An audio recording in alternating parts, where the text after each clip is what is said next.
Christmas is meant to be a time of peace and togetherness.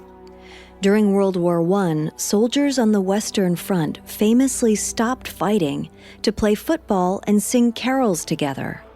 For just a day, the grand conflicts of international power faded into the background. 24 years later, during World War II, the same practice was not observed. When Admiral Francois Darlan was killed by the French resistance on December 24, 1942, North Africa was left without a leader. American diplomat Robert Murphy and General Mark Clark spent their Christmas Eve at the Palais d'Été in Algiers, where the crime scene was turning into pandemonium. When they arrived, the palace was swarming with military officials and random spectators. Clark immediately put in the call to General Dwight D. Eisenhower, who was at the front lines in Tunisia. The general needed to come to Algiers immediately. At least they already had the assassin in custody. 20-year-old Fernand de la Chapelle had been caught at the scene of the crime, and he was insisting he'd acted alone. This whole mess would be over sooner rather than later. While the Americans discussed a game plan, French General Jean Bergeret turned to another French leader and uttered, "The boy is not alone in this. We must find out who was behind him."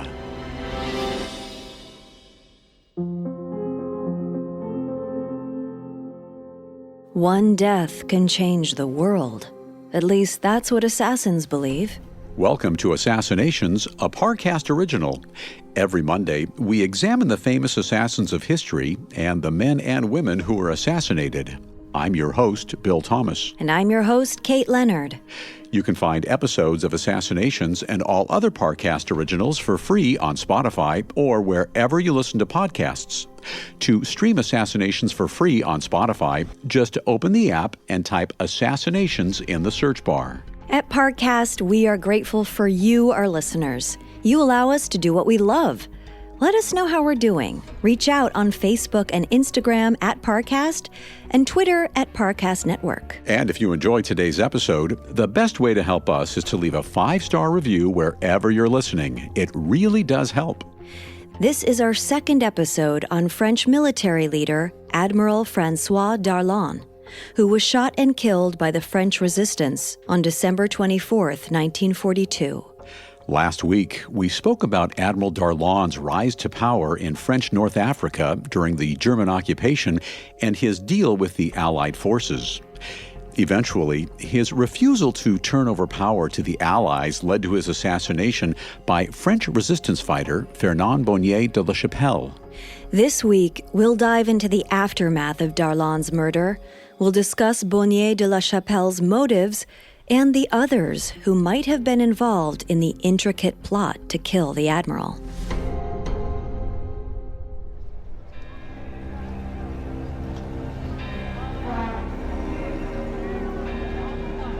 Christmas Eve, 1942, was a beautiful sunny morning in Algiers. The air was cool and crisp, the streets crowded with last-minute shoppers buying gifts for their loved ones. In the cafes, customers woke up to front-page headlines reading, "Algerians invite Allied soldiers to Christmas Eve dinner." Not everyone would make it to the dinner. Police Commissioner Garadachi was having Christmas Eve lunch when an officer approached his table with alarming news. Admiral Francois Darlan had been shot. Commissioner Garadachi would have to spend the rest of the afternoon interrogating the assassin. Garadachi was shocked. When he arrived at the scene, he rushed down to the basement where the young suspect was being held. He insisted his name was Moran. He even had an ID card with that name. He was shivering, his face badly bruised. Garadachi stared into the young man's eyes, hoping that he would crack under a little more pressure. But he didn't even flinch. He insisted he'd acted alone and that he didn't regret what he'd done. Garadachi concluded that the young man's identity card was valid, with the proper signatures and an official visa for Spanish Morocco. But when he searched for a police file with the name Moran, he came up empty.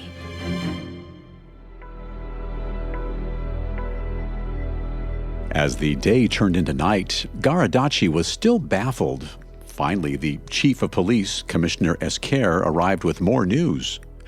Moran had been properly identified as 20-year-old Fernand Bonnier de la Chapelle. The next morning, Christmas Day, Bonnier was due in court.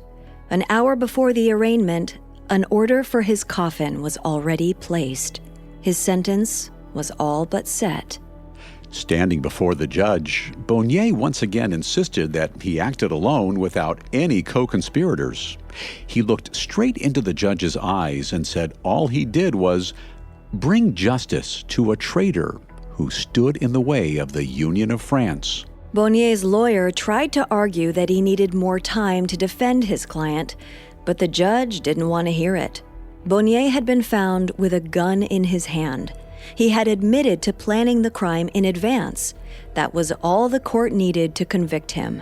After a short deliberation, the tribunal reconvened and sentenced Bonnier to death. The sentence would be carried out by firing squad the next morning. Later that evening, Bonnier's cell was visited by Captain Goulart, who immediately suspected something was off with the assassin's story. With less than 24 hours left to live, Bonnier was suddenly chatty. He eagerly divulged more details of the murder plot, including the fact that he didn't act alone. He was only one small part of a bigger conspiracy. And the conspiracy might have been bigger than anyone guessed. Bonnier told Schilling in a confident tone that, "I am calm. London has been advised." Overnight, news of the assassination finally started crossing the wires across the globe, and many of the detectives and officials who were interviewed were just as unsure about whether Bonnier would actually be executed. He had killed Admiral Darlan, of course, but Darlan was widely hated in North Africa, France, the U.S., Britain, and recently in Nazi Germany, too. There were few people left who would still go to bat to avenge the admiral's murder. But one journalist overheard French military commander Henri Giraud uttering, "An eye for an eye, a tooth for a tooth." Justice was about to be served after all. In the early morning hours of December 26th, Bonnier awoke in his cell. Only hours away from his execution, his calm bravado had turned to panic. In desperation, he requested paper to write one final letter. No one had any paper on them, so he fumbled in his jacket pocket and found an old business card from his uncle. He addressed the note to his fellow conspirator, Father Cordier, writing, "Please intervene immediately. I have full confidence in you, but you must act fast, very fast." The chaplain assigned to Bonnier's cell promised to deliver the note, but by the time Cordier read it would be too late.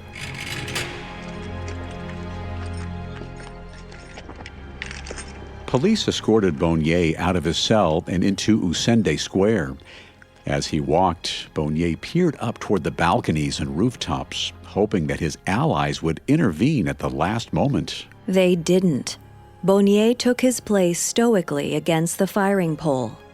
He held his chin up firmly, his eyes fixated on the barrel of the gun. At 7:45 a.m., he received the French ritual, 12 bullets into the body. Later that morning, the Count of Paris, Henri IV, arrived from Morocco to see new Chief of Armed Forces, General Giraud. The Count pleaded that Bonnier be spared. The 20-year-old assassin was little more than a child, and he had acted merely out of patriotism.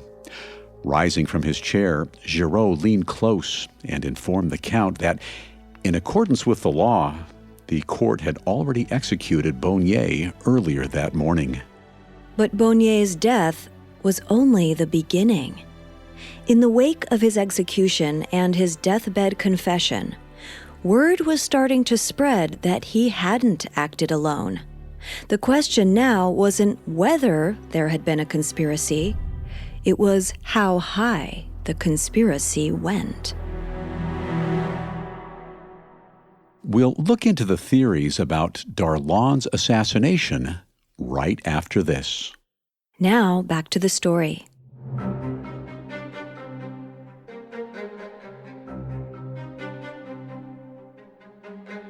On the morning of December 26, 1942, Bonnier de la Chapelle was executed by firing squad. He kept insisting that an invisible hand would arrive and save him. That help never came. A few hours after he was executed, Bonnier was buried. As the soil was tossed onto his modest coffin, church bells rang out. But they weren't for him. They were for Admiral Darlan, whose body was being buried in a naval cemetery a few miles away. At Darlan's funeral, French, British, and American leaders were all in attendance. The press was there too, already abuzz with predictions about what would come from Darlan's murder. Bonnier's trial and execution was swift, almost suspiciously so. It seemed the French were trying to hush up rumors about the assassination before they even had time to take root. And the story wasn't as simple as one opportunistic young assassin. Darlan had many enemies. The Allies thought he was unreliable. The Germans thought he was a traitor, and Free French members had seen Darlan as public enemy number one since the outset of war. From day one, no one believed that the assassination was merely the work of one individual. What people really wanted to know was who gave Bonnier the idea to kill Admiral Darlan. Considering Bonnier's affinity for Count Henri of Paris, who of course had traveled all the way from Morocco to plead for Bonnier's life, people were beginning to wonder if the Count was involved in the murder plot. He did have a lot to gain by getting Darlan out of the way. The Count even made some suggestions to General Giraud regarding new leaders who could replace the fallen admiral. Giraud saw the Count's picks as puppets with a bent toward monarchy. But looking at the evidence, there are other, more likely theories about who was behind the assassination. There was no shortage of power players who saw Darlan as an obstacle to be removed.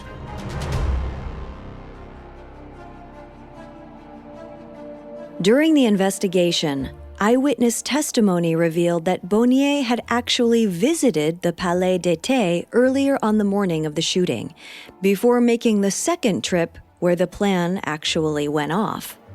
The first time, he asked to see Judge Louis Jacques, whose office was a few feet down the hall from Darlan's. However, before he could meet with Jacques, Bonnier left. Jacques was questioned, but he denied he ever knew Bonnier. Bonnier himself couldn't comment, since he'd been executed less than 48 hours after the assassination. This left the investigators puzzled. Complicating things even further was the fact that a window near the main hall had been left open before the assassination. Was it merely a coincidence, or had someone propped it open? Someone like Louis Jacques, who had unlimited access inside the palace. More questions arose about the palace guards who left their posts at Darlan's door for an impromptu walk in the garden. Were they ordered to do so, possibly by General Jean Bergeret, who was in charge of Darlan's security detail? Beyond that, who supplied the weapon?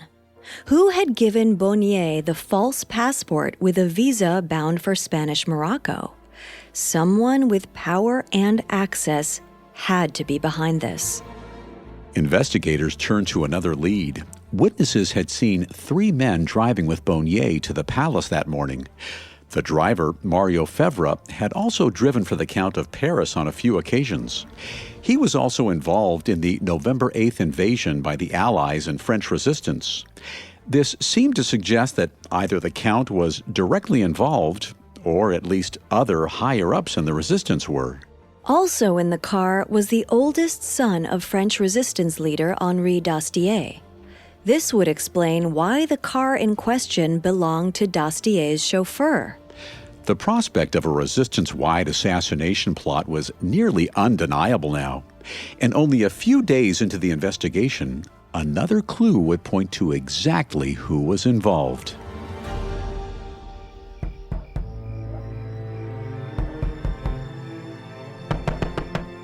On December 29th, General Giraud was woken up in the dead of night by a detective who gave him a dossier containing Bonnier's confession. The written document didn't say he acted alone, as Police Commissioner Garadacci had insisted. It implicated an entire list of co-conspirators. Every name Bonnier mentioned was also involved in the Allied invasion of November 8th, which was planned in tandem with Free French. Giraud himself was a Free French leader, so the implication didn't look good. As damage control, Giraud ordered the arrests of everyone named in the document. All 15 suspects were rounded up in the middle of the night. At a foreign press conference on New Year's Eve, Giraud was asked who these mysterious prisoners were.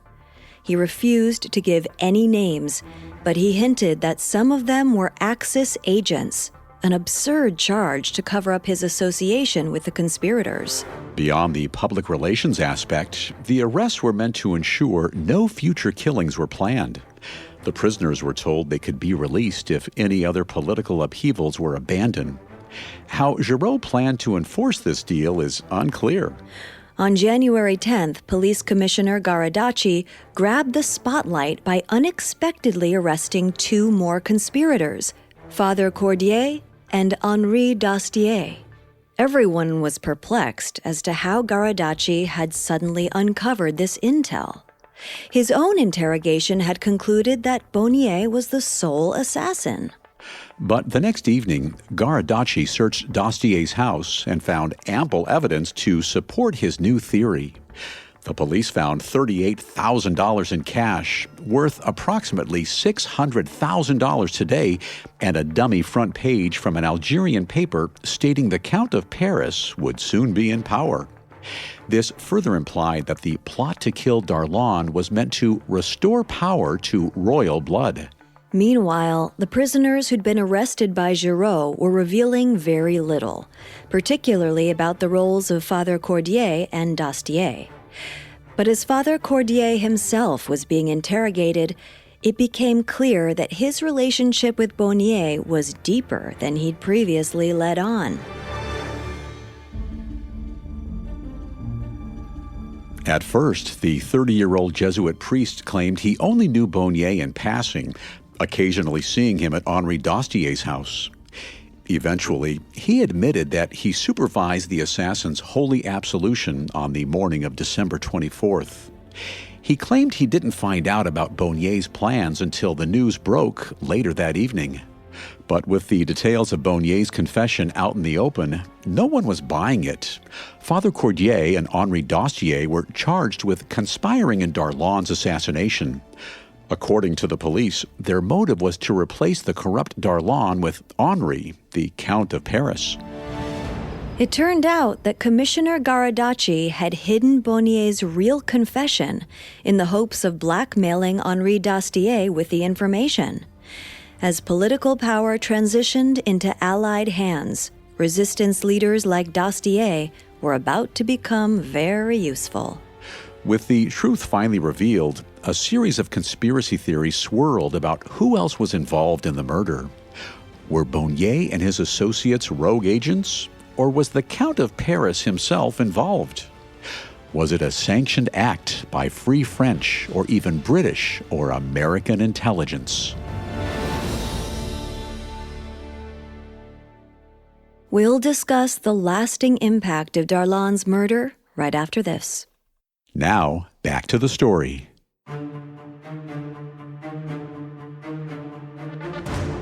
Admiral Francois Darlan had been a thorn in the Allied powers' side ever since he signed over his surrender in November 1942. When Darlan was killed scarcely a month later, it seemed awfully convenient for the Allies. In fact, the British specifically had a lot to gain by getting rid of the admiral. Not long after the assassination, a theory spread that Churchill and the British were involved in the plot. Churchill was furious that General Eisenhower had let Darlan stay in power in North Africa. He felt it was a mistake that would only lead to more conflict in the region. On November 16, 1942, Churchill asserted in a cabinet meeting, "We all agree that we must get rid of Darlan somehow." He would later say that Darlan's murder, however criminal, relieved the Allies of their embarrassment at working with him. The links between Bonnier de la Chapelle and the British government were more than just speculation. Before the Operation Torch invasion on November 8th of that year, Bonnier and other French resistance fighters had been trained at a secret British special operations camp just outside of Algiers. Weeks after the success of Operation Torch, Free French leader Charles de Gaulle met with top British officials, urging them to take out Darlan. Combine all this with Bonnier's cryptic comments in jail that London has been advised, and it started to look like the assassination was an international effort. In a strange twist, the head of British intelligence, Stuart Mingus, was in Algiers at the time of the assassination. He was only miles away from the scene of the crime, having lunch with friends. When the news broke, an eyewitness said that Mingus and his friends were not surprised. Another theory holds that the Americans were the ones behind the killing. With Darlan causing problems during the peace negotiations, the Americans had good reason to want him gone. And like the British, the U.S. had also been in constant contact with the French resistance, both before and after Operation Torch. While the French rebels were training at a British camp, the U.S. Office of Strategic Services, a precursor to the CIA, sent one of their best agents, anthropologist Carlton Kuhn, to observe. It's been speculated that during his visit, Agent Kuhn discovered the resistance's plot to kill Darlan. Agent Kuhn also met with Father Cordier a few days before the assassination, at which time Cordier told the American agent about Bonnier's intention to shoot the Admiral. Agent Kuhn was in Algiers the day of the assassination and left as soon as news got out about the killing.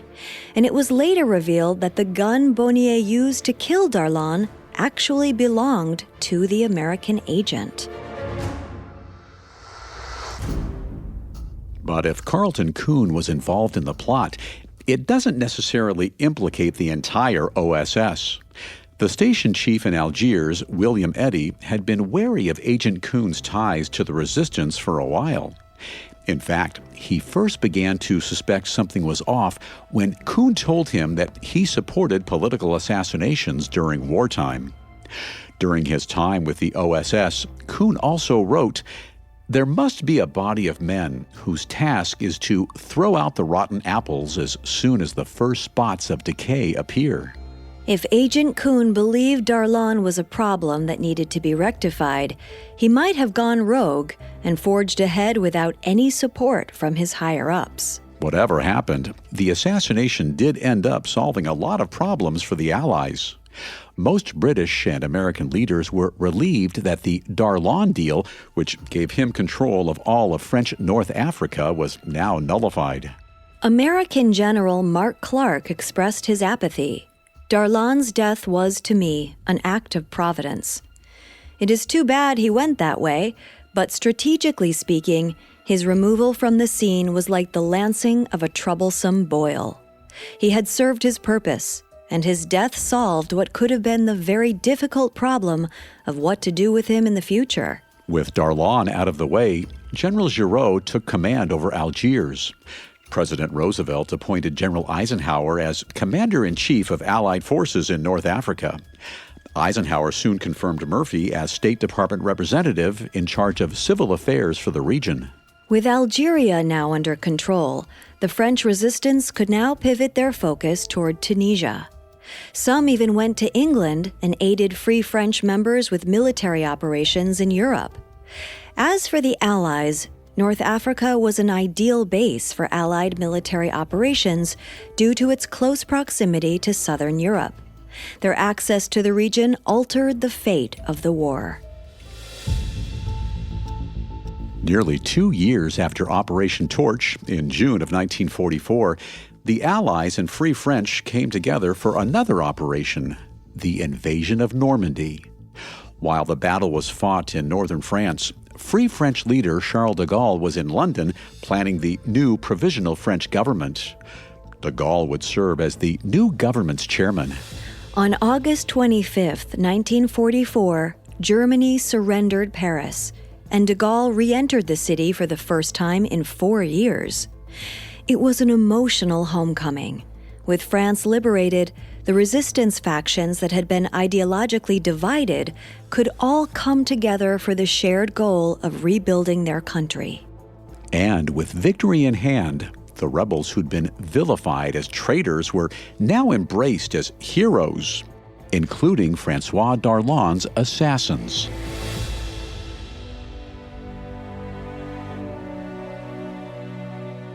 In truth, their veneration began the moment the French resistance took control of Algiers. Father Cordier, Henri Dastier, and Inspector Garadacci were all released from jail in September of 1943, less than a year after the assassination. The day of their release, Dastier and Cordier were awarded the Croix de Guerre, one of France's highest military decorations. Garadacci, meanwhile, was fired from police duties. A few months after the other conspirators were released, a large group of people gathered at the grave of Bonnier de la Chapelle to celebrate the one-year anniversary of his execution.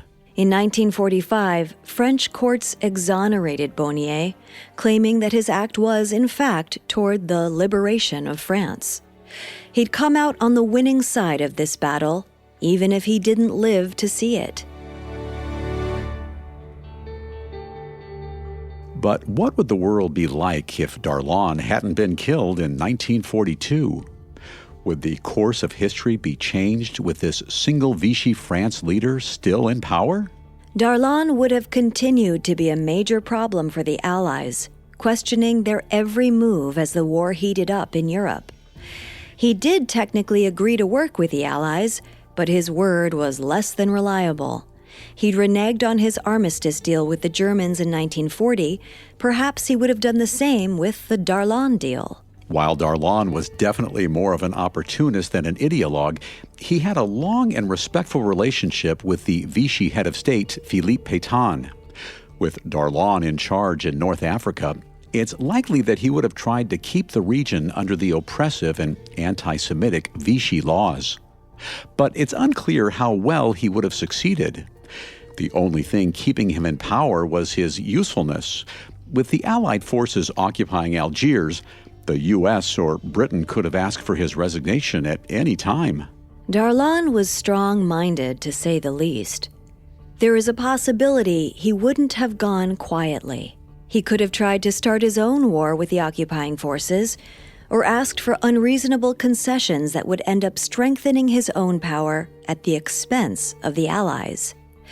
The question, then, is whether anyone would be willing to stand behind him, or how long it could go on before someone else inevitably tried to assassinate him.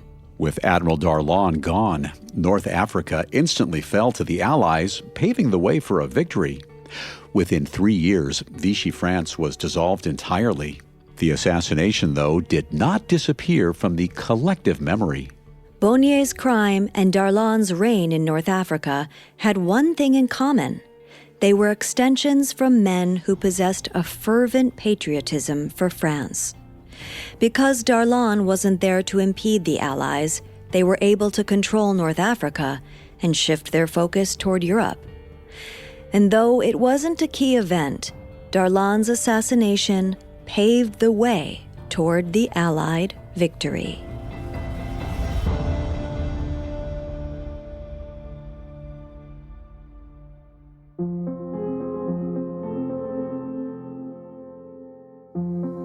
Thanks for listening to Assassinations. We'll be back Monday. You can find all episodes of Assassinations and all other Parcast originals for free on Spotify. Not only does Spotify already have all of your favorite music, but now Spotify is making it easy for you to enjoy all of your favorite Parcast originals like Assassinations for free from your phone, desktop, or smart speaker. To stream Assassinations on Spotify, just open the app and type Assassinations in the search bar. And don't forget to follow us on Facebook and Instagram at Parcast and Twitter at Parcast Network. We'll see you next time. Assassinations was created by Max Cutler and is a Parcast Studios original. Executive producers include Max and Ron Cutler. Sound design by Brian Golub, with production assistance by Ron Shapiro and Carly Madden. This episode of Assassinations was written by Renee Thomas Rodriguez, with writing assistance by Kate Gallagher, and stars Kate Leonard and Bill Thomas.